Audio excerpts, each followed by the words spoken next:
Tail. Right. Hey. Over. Forward.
Ladies and gentlemen, I invite you to pray in your tradition as I pray in mine.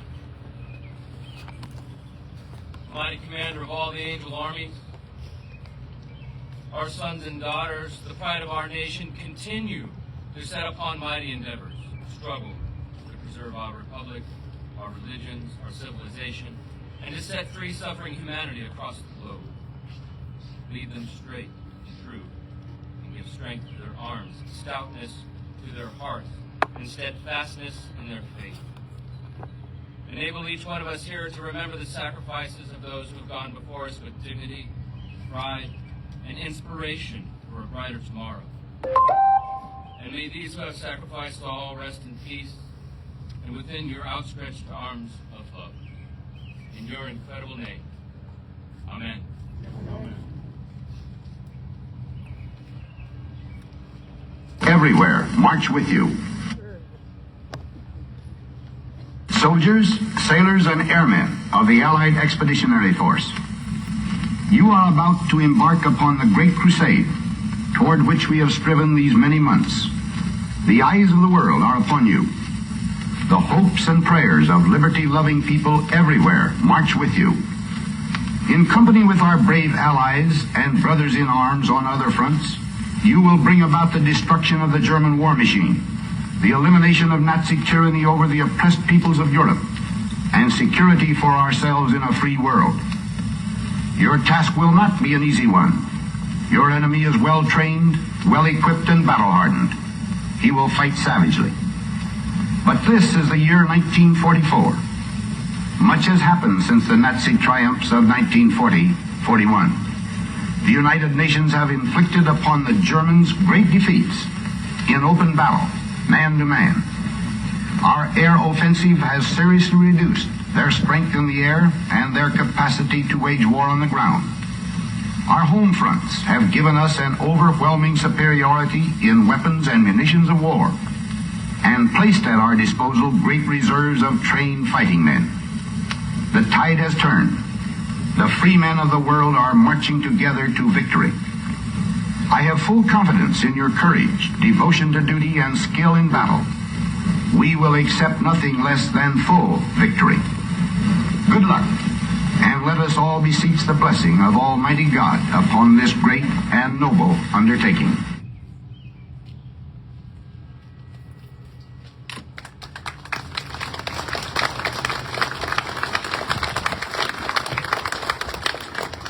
Ladies and gentlemen, please be seated.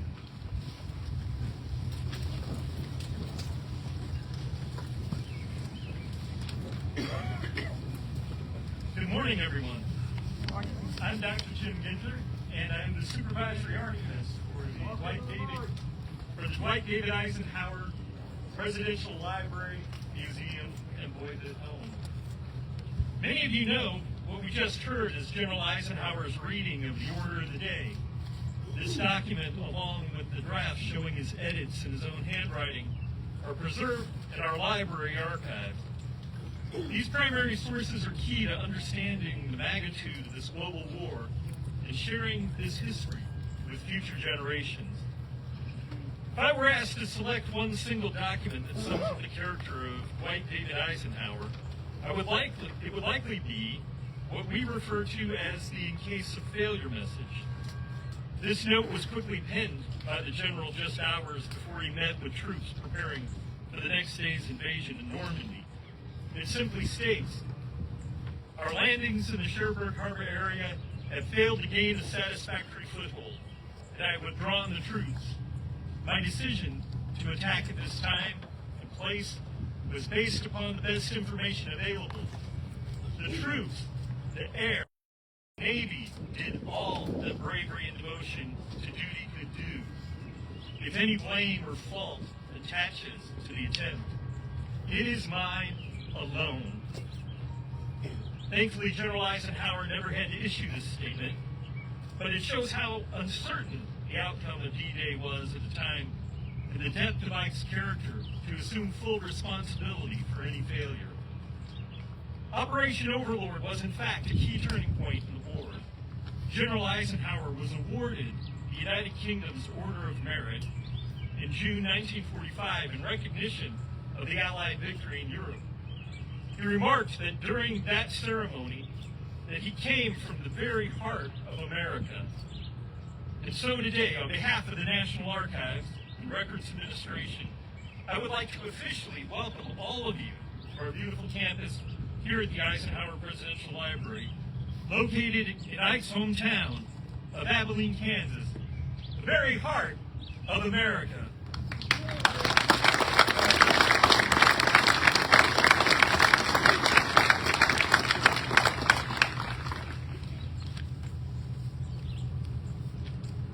On June 6, 1944, General Dwight D. Eisenhower, Supreme Allied Commander of Europe during World War II, led the Allied forces in the D-Day invasion of Normandy, France. Codenamed Operation Overlord, this was the largest invasion in human history that led to the liberation of Europe. On behalf of the Eisenhower Foundation, welcome. Thank you all for joining us to commemorate this special anniversary and pay tribute to the legacy of Dwight D. Eisenhower and the greatest generation. Today, we mark the historic 80th anniversary of D-Day. As one of the first organizations formed to honor World War II veterans, the Eisenhower Foundation is honored to hold this event alongside the global commemoration of D-Day. 21 World War II veterans are here today. The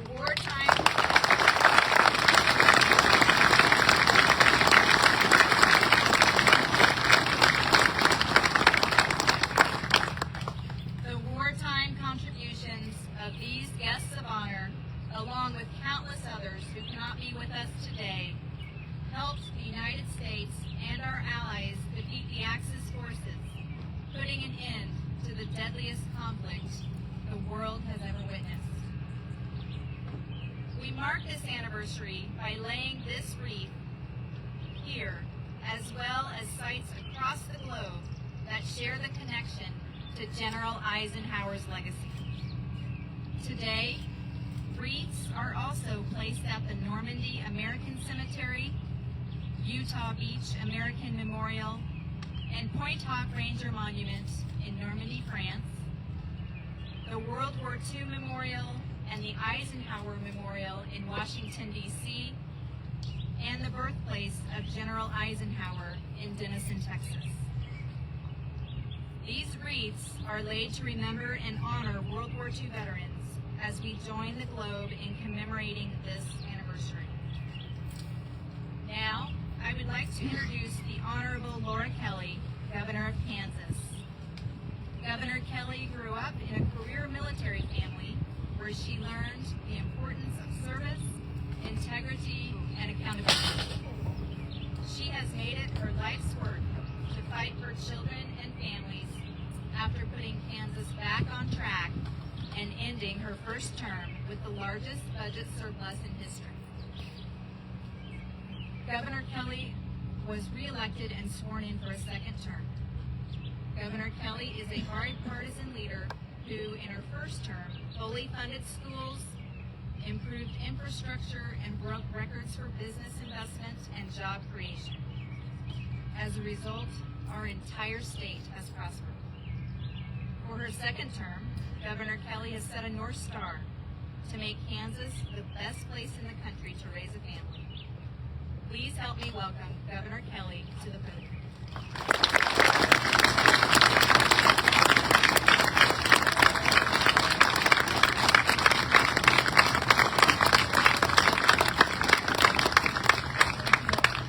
Thank you all.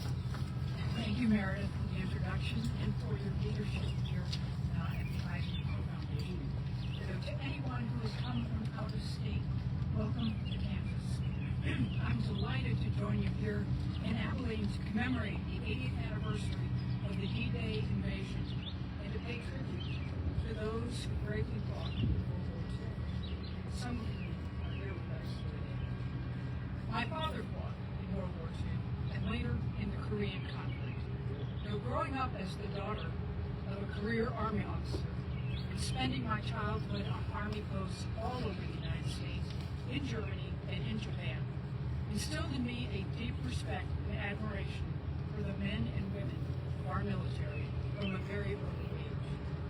While the majority of the more than 16 million Americans who fought in World War II are no longer with us, their legacies endure. To the veterans who are here with us today, thank you for your service. Yours is truly the greatest generation.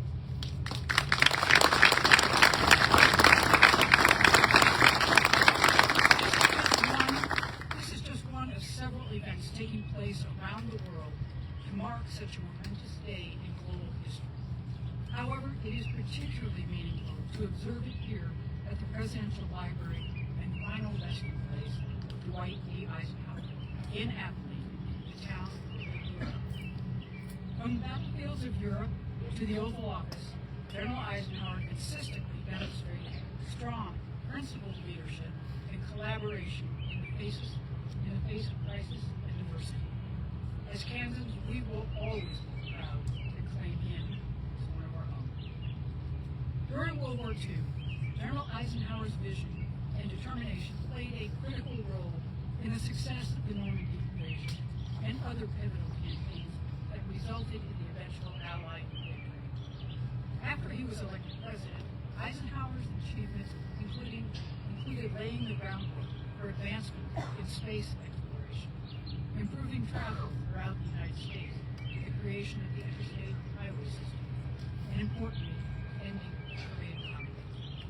His humanity, his thoughtfulness, and his warmth were inspirational to Americans from all political backgrounds and all walks of life. If you haven't visited the Eisenhower Library and Museum today, I urge you to do so and learn more of the remarkable life of our 34th president. I do want to give another shout out to Meredith and her team for all the hard work maintaining the museum and supporting veterans here in Kansas and across the country. Of course, President Eisenhower was one of thousands of sons and daughters of Kansas who served in the Second World War. By the end of the war, nearly every community in Kansas had sent someone to fight. And of the more than 215,000 Kansans who served in World War II, including about 2,000 women, more than 4,500 of them gave their lives.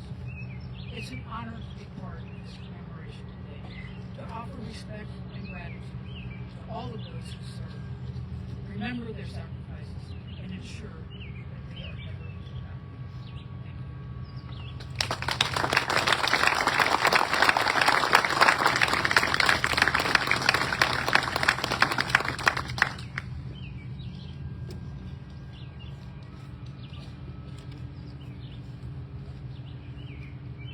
Thank you, Governor Kelly, for your remarks and for being with us today.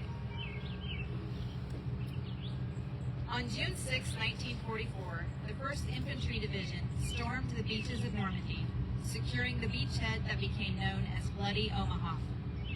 We are honored to have Brigadier General Neve Nell, Deputy Commanding General, support 1st Infantry Division with us today. Brigadier General Nell was commissioned at the United States Military Academy at West Point in 1992. Her military schooling includes the United States Army Command and General Staff College, the United States Army School of Advanced Military Studies, and the National War College. Brigadier General Nell has received numerous awards and decorations, including the Legion of Merit and Bronze Star.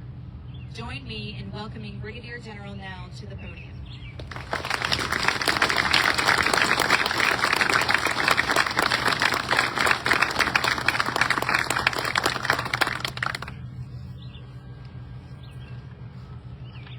Good morning, everybody. Distinguished guests, ladies and gentlemen.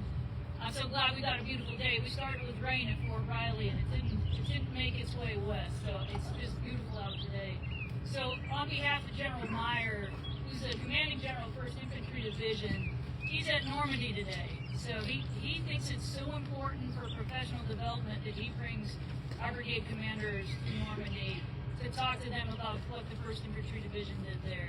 So I'm his representative. You get me here today. When I was thinking about how I could tie everything together, we talk about General Eisenhower, talk about D-Day, and we talk about the 1st Infantry Division, I thought the best thing I could do is talk about our motto. So our motto, kind of the longer version of it, is no mission too difficult, no sacrifice too great, duty first. So I think no mission too difficult, and I think that General Eisenhower will be able to accomplish Operation Overlord.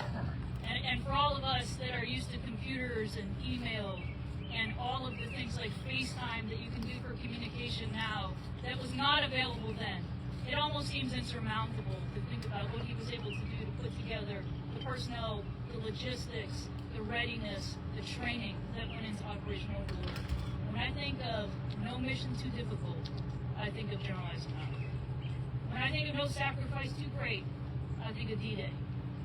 When they did Operation Overlord, we heard about the message that he wrote. If you can imagine the pressure that was on General Eisenhower, the message he wrote just in case that mission failed.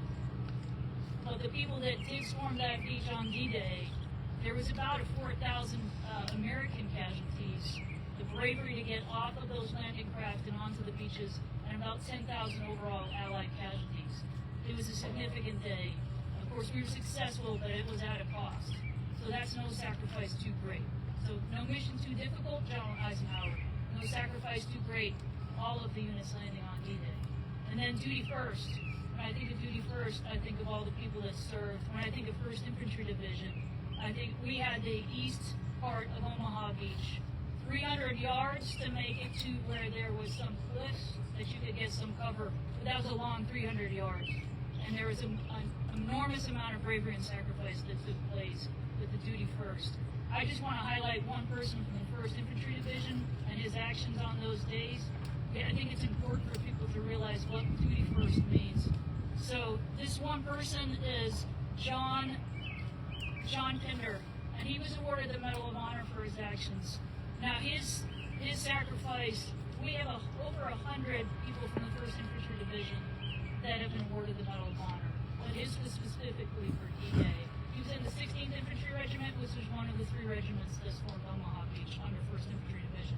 And of course, all of this is under General Eisenhower. So his award reads for conspicuous gallantry and intrepidity above and beyond the call of duty on 6 June near Colville-sur-Mer, France. On D-Day, technician 5th grade Pinder landed on the coast 100 yards offshore under devastating enemy machine gun and artillery fire, which caused severe casualties among the boatload. Carrying a vitally important radio, he struggled towards shore in waist-deep water. Only a few yards from the craft, he was hit by enemy fire and was gravely wounded. He never stopped.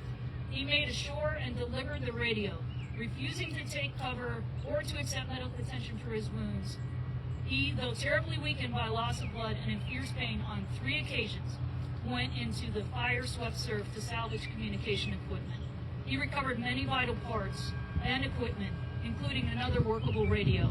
On the 3rd trip, he was again hit, suffering machine gun bullet wounds in the leg. Still this valiant soldier would not stop for rest or medical attention, remaining exposed to heavy enemy gunfire. Growing steadily weaker, he aided in establishing the vital radio communications on the beach.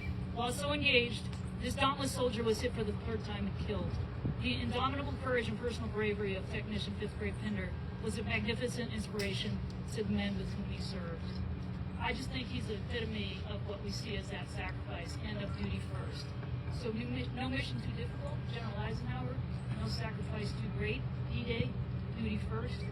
That's all of our World War II veterans here, Pinder, as we talked about, and all of the soldiers that you see in the 1st Infantry Division. If you're from Kansas, we're your division, we're right up the road. The Combat Aviation Brigade that flew overhead, the band that you've just heard here at the National Anthem, our division is here with a duty-first attitude to this day. Thank you very much.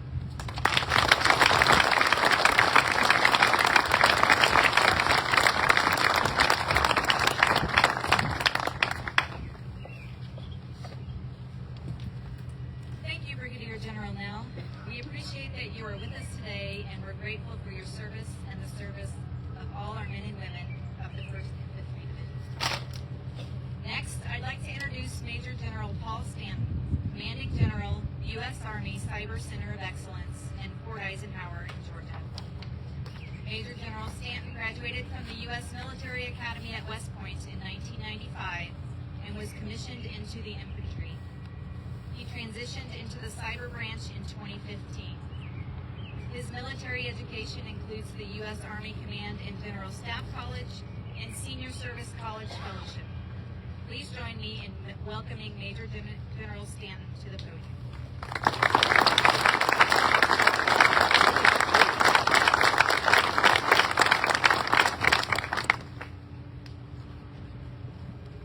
I'm supposed to be a signal and cyber guy, so I'm going to talk right into this microphone.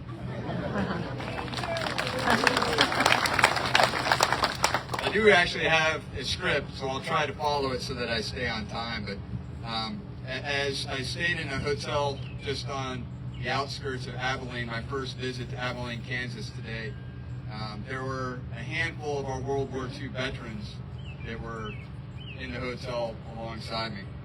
And I have to tell you, it's taken me the past couple hours to steady my emotions to stand at this podium.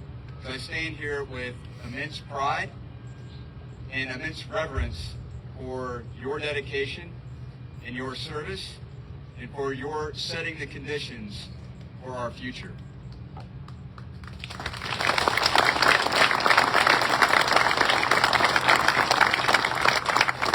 I'm truly honored to be here today on what is a solemn yet remarkable anniversary.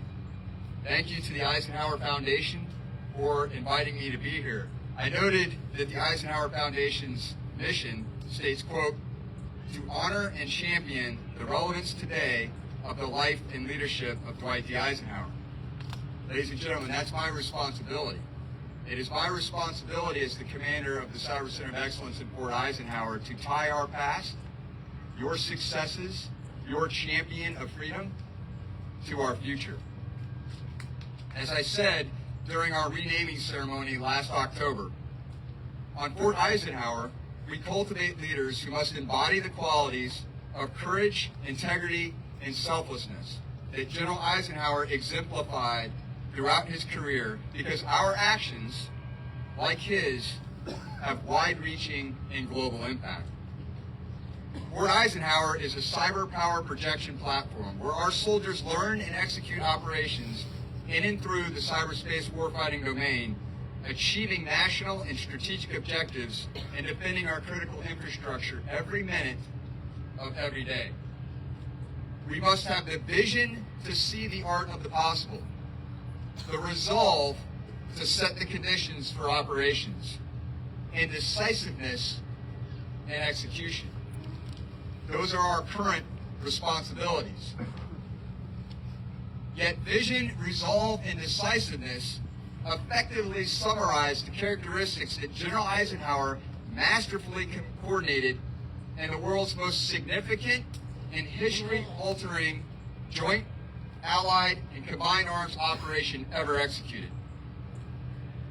His decision to act succinctly in his own words, "Okay, let's go," unleashed the henceforth unmatched courage and sacrifice from those that executed that order. Gentlemen, thank you for the violent execution of that order. D-Day required... Thank you.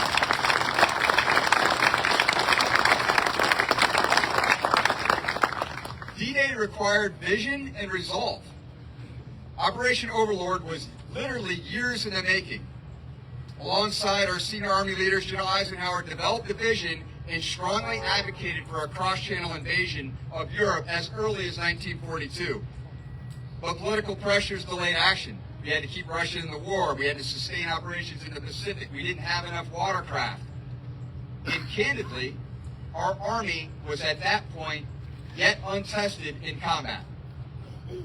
All relevant factors. But General Eisenhower clearly understood the key to Hitler's demise and the destruction of Nazi Germany was an invasion of Fortress Europe. The right vision must be accompanied by the resolve to see it through. Build the ships, win the fight in North Africa, and emerge with the world's best fighting force. All the while, continue to set the course for the vision. Although on a fundamentally different scale and with fundamentally different risk, cyber operations require an equally strategic and long vision. Where might we see the enemy and attempt to achieve an effect? How do we navigate to the right machine through a number of different networks? What code do we write? What tools do we have? How do we establish command and control for operations in the cyber domain? We must combine the vision with the technical resolve over long windows of time. We have much to learn from your example. As General Eisenhower and the Allies narrowed their time window for a successful invasion, they required an unprecedented combined arms approach. Bombers, watercraft, naval gunfire, and notably, airborne operations. I proudly wear the Screaming Eagle as a combat patch on my right shoulder. Paratroopers behind the enemy's defenses were necessary to prevent unchecked reinforcements and an organized counterattack against the exposed forces on the beach, those exposed forces from the 1st Infantry Division. General Eisenhower's staff estimated that airborne losses would be on the order of 75 to 80%. Pause for emphasis. The staff said 75 to 80% of your airborne divisions, the 82nd and the 101st, would perish in an airborne operation. Yet, absent the airborne mission, all of the analysis suggested that the entire invasion would fail. If our soldiers couldn't get off the beach, we would fail. In his own words, General Eisenhower wrote, "Unless we throw a very strong force in the vicinity, the division attempting to land there will be in a bad spot. I instinctively dislike ever to uphold the conservative as opposed to the bold." Imagine the weight of that decision. Suffer catastrophic casualties from airborne operations, or the mission itself will fail. Again, later in his autobiography, in his own words, General Eisenhower wrote, "It would be difficult to conceive of a more soul-racking problem. I took that problem to no one else. I went to my tent alone and sat down to think, and later emerged. The attack would go as planned." This, ladies and gentlemen, is the combination of resolve with decisiveness. Let's go. Individual paratroopers were interviewed later, commenting that they didn't think that they were ever going to come back. Neither did any soldier that boarded one of those watercraft. Imagine the courage. I imagine your courage, and I stand in awe. Combine the commander's strategic resolve with the individual soldier's resolve, and you set the conditions for decisive action. What staff officers and War Game and analysis, and even General Eisenhower's own wisdom through experience could not have forecasted was the power, the might, the initiative, and the endurance of America's fighting force once unleashed. The soldiers and our service members, those in our audience, would not accept defeat. Small groups of paratroopers formed to prevent reinforcements, knock out artillery, and open the causeways. Small groups of soldiers formed to expand the beachhead, those 300 yards that they fought for every grain of sand, taking out a machine gun nest after a machine gun nest. Today, at Fort Eisenhower, in our classrooms, we attempt to teach that level of resolve, that level of commitment. We in uniform have the honor of visiting, when we have the honor of visiting with World War II veterans, we do so with justified reverence. Your patriotism and sacrifice to sign up to fight for our freedoms and our nation are examples from which we can all learn. Your courage to board a plane, to board a watercraft, a glider, that's what we in uniform all hope that we have if we're called upon. Your grit to fight alongside those to your left and right is what bonds us through decades. We will continue to live and honor the ideals and values established in the fight to free the oppressed from tyrannical forces. For those sitting in the first few rows, I again say thank you.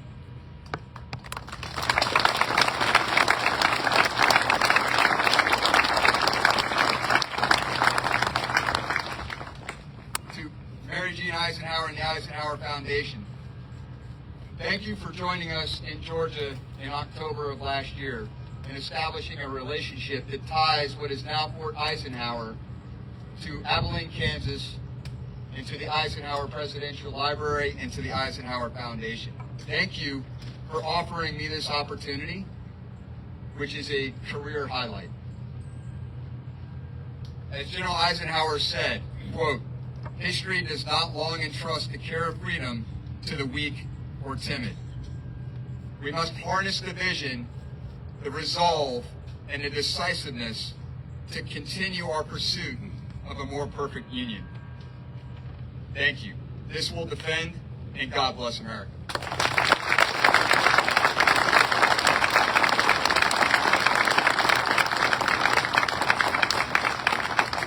Thank you, Major General Stanton. We appreciate your comments and are grateful for your service.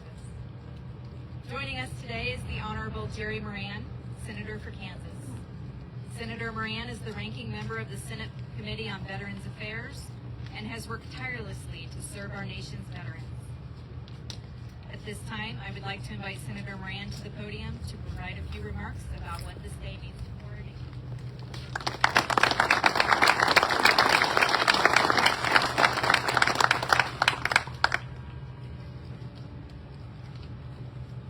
I'm honored to be here. It's a great opportunity for me and other Kansans to join those of you who served in our Army, Navy, Coast Guard, Air Force, Marines in World War II, and to all the others in this audience who've served since then. It's an honor to be here with our generals, Brigadier General Nell and Major General Stanton. I value their service and their leadership. Kansas is proud to host the home of the Big Red One down the road at Fort Riley.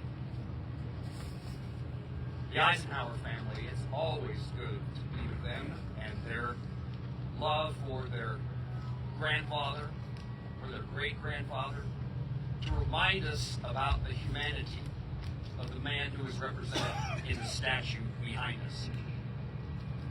Governor Kelly, it's a pleasure and honor to be with you here today. Thank you for your leadership in our state. Last year, I had the honor of, alongside Secretary Austin and Chairman of the Joint Chiefs of Staff, General Milley, to speak on the beach in Normandy for the 79th anniversary. That was very special, and I was there in large part because the role that Kansans played, certainly at the forefront, General Eisenhower, that Kansans played in our efforts to put down the Nazi tyranny and free the people of Europe from oppression.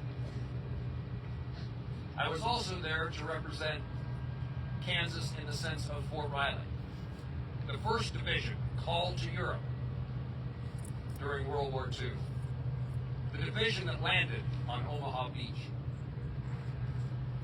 It was quite a privilege. But I think that being here today with Kansans means so much more. I worry about our nation. We're divided. Politics of Washington, D.C. is divisive. We need role models. We need good citizens and we need good leaders. And today I gather here where we have role models.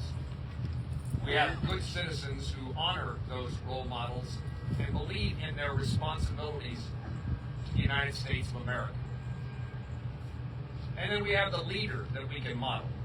Isn't it amazing that a boy from Abilene, Kansas, can become the Allied commander in World War II? And the President of the United States? Doesn't that tell us something about a nation?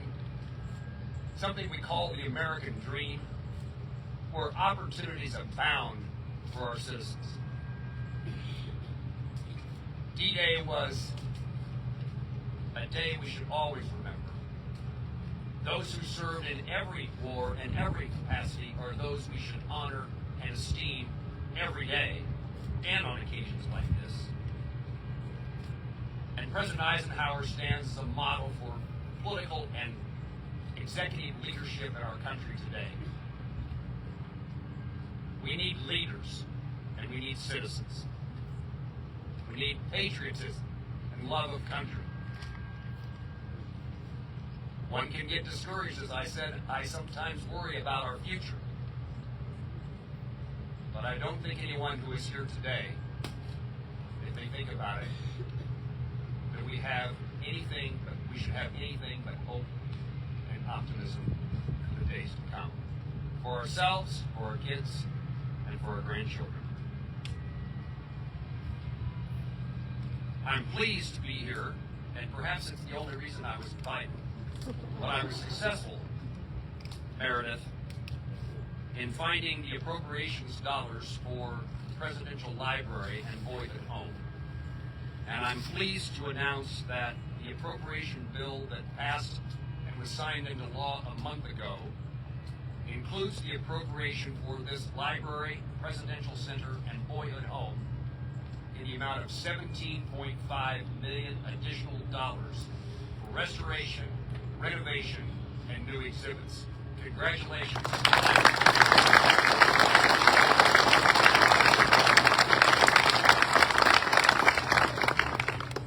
When I do get discouraged in Washington, D.C., I'll put on my running shoes and I'll walk. I'll walk to the Lincoln Memorial. And on my walk to the Lincoln Memorial, I will go by the World War II Memorial. I'll go then by the Vietnam Wall. And on my way back, I come by the Korean War Memorial.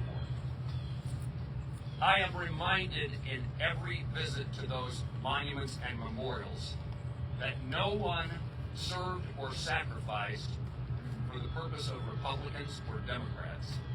They did it because they believed they had a responsibility to their country. They believed they wanted to make sure they did everything to make sure their families back home in Kansas and across the country were safe and secure, and that the American dream and the freedoms and liberties that so many have sacrificed for remain available to us. It is a reminder.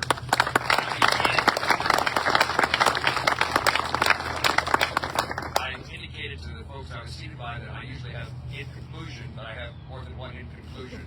But this is, I think, the in conclusion. So on one of those walks, it was really just a walk to the World War II Memorial. It occurred 20 years ago last month. The World War II Memorial, in large part made possible, came to fruition by the works of Senator Bob Dole. I walked up there to see what it looked like before the ribbon was cut just a few days later.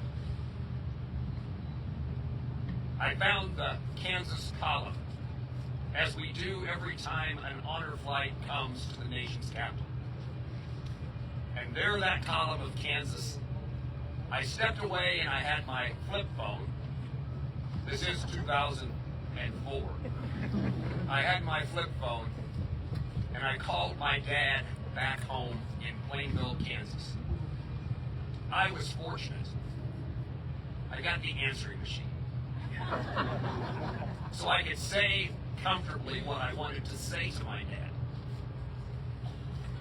And I said, Dad, I'm at the World War II Memorial. I want you to know that I respect you. Dad, I thank you for your service. And Dad, I love you. I walked back toward my office and my phone rang. It was my dad in Plainville, Kansas. And he said, Gerald. I said, hi, Dad. He said, you left me a message. I couldn't understand it. Would you repeat it? So, 10 years ago today, my World War II dad died. Age 98. I can no longer repeat to my dad what I told him 20 years ago. But what I can do is say it to you.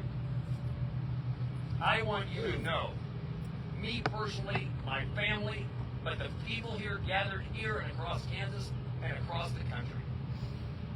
The message to you in service to our country is we respect you. We thank you for your service. And we love you. God bless you.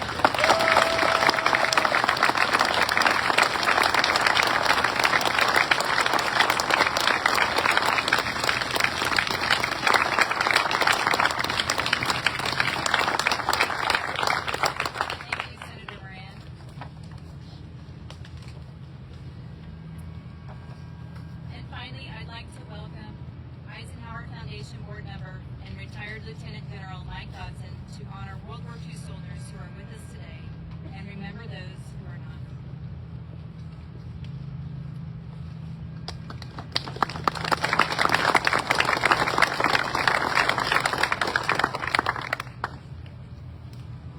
Thank you very much. On behalf of the Eisenhower Foundation, it's an honor to recognize the 21 World War II veterans that we have here with us today. I'd like to invite at this time, and Mary Jean will remain seated, but I'd like to ask General Eisenhower's grandson to come forward. This is Merrill Eisenhower, and he'll be providing certificates. And please hold your applause till after we get done reading the names, and we could properly recognize them after all of them receive their certificate.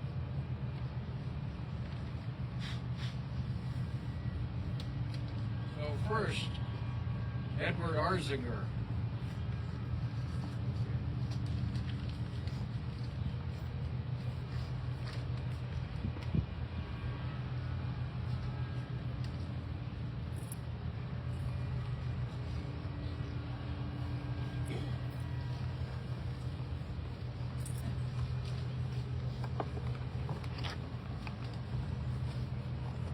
David Bontrager.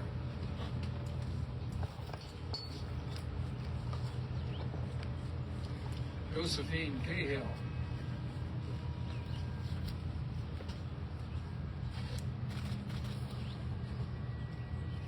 Terrence Carlson.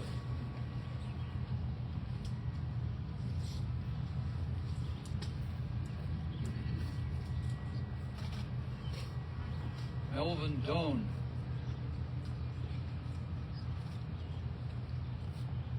John Dockery.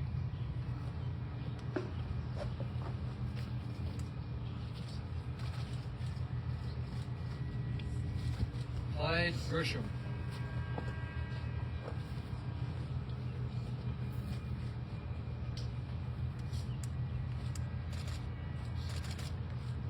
Eli Hernandez.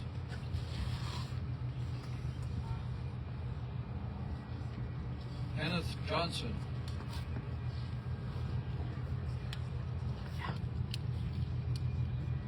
Eugene Jean Kramer. Harry Robin Redeker.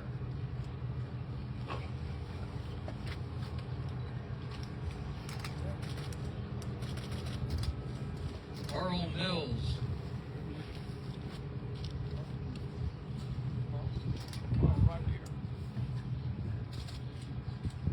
John Mock. Saw John come in.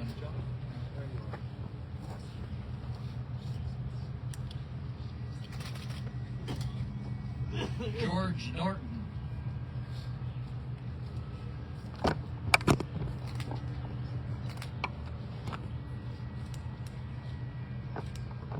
Carl Otto.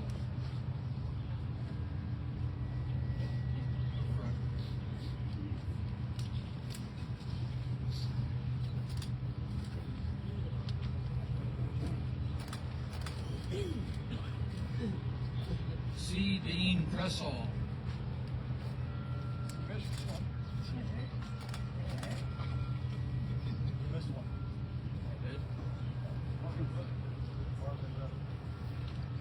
He's next.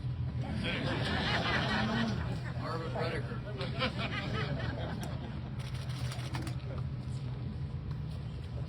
Vernon Reeman.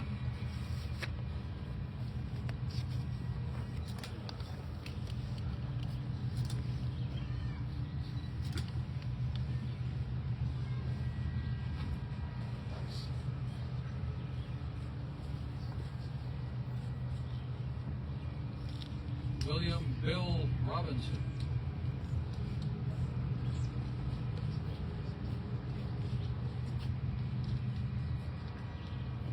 Wilford Vargas.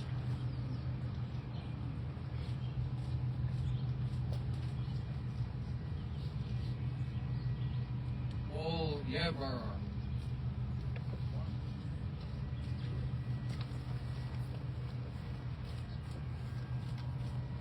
And Melvin Berry.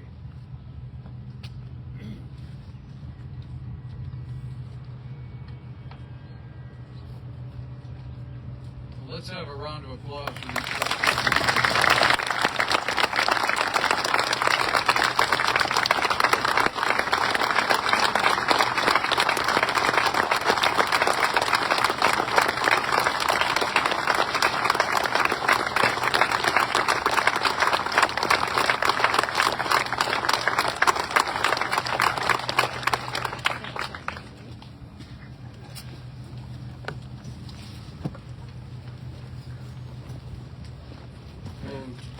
For those who are with us today and those who will not be with us, we salute you. We thank you for your service to our country and to the world at a perilous time.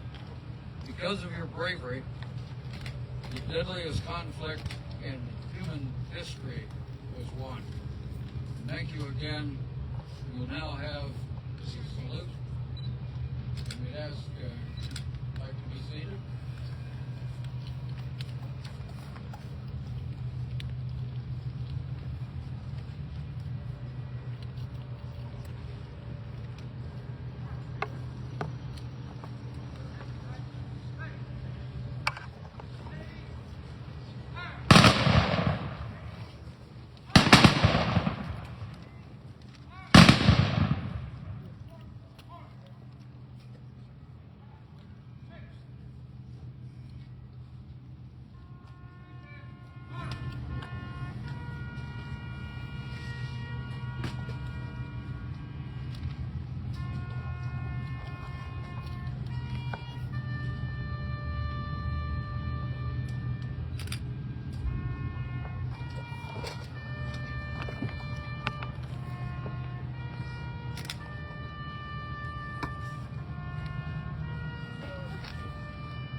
Thank you for joining us today, and thank you to everyone who made this event possible.